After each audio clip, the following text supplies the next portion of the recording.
Pantay na pantay oh. Hindi ko sinukat yan ha. Estimate lang yan ha.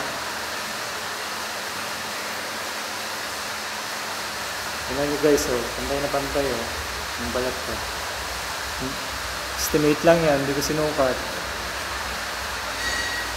Ito yung standard na balat pag mag-splicing ka. Kahit hindi mo sukatin, dapat estimated mo na.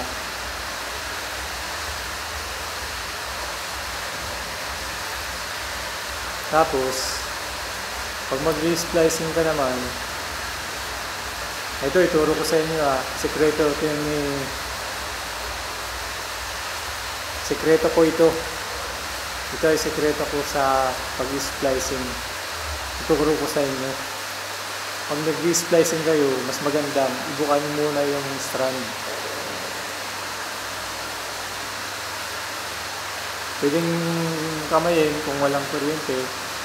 Kung may kuryente naman, pwedeng gamitan nyo ng plier. Ngayon, alam nyo kung bakit ganito binuka ko. Kasi para malambot. Ayan guys oh.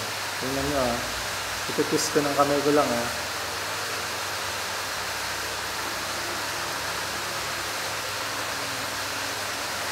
Oh, di ba? Kamay ko pa lang yan, nakaikot na. Ngayon, wait lang. Tumba. Ngayon, syempre, kailangan yung gamitan ng pliers para matigas.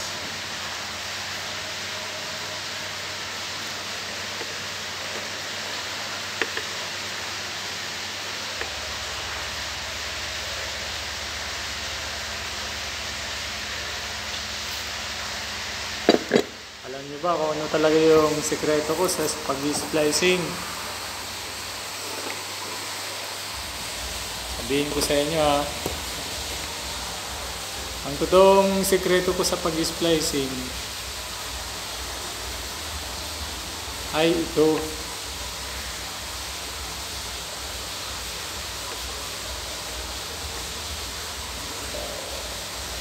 Nakita nyo? Hindi umikot yung may balat.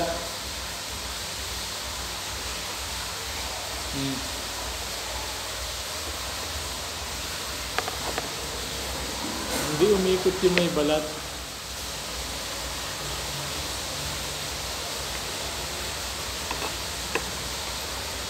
Ang nag-twist lang, siyempre ito lang dapat. Yan ang sekreto ko.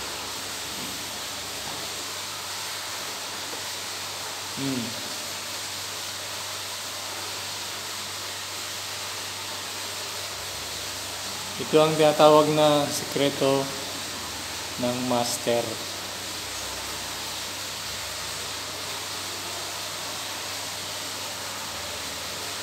Kita niya Okay?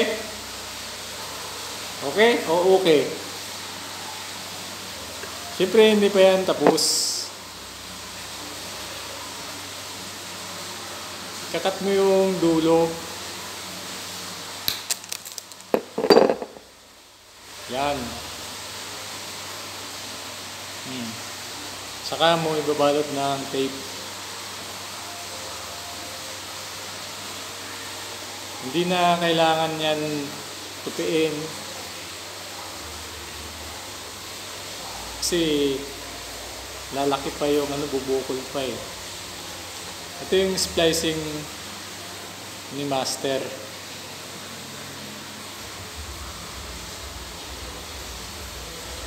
Yung mga nag-a-electrician dyan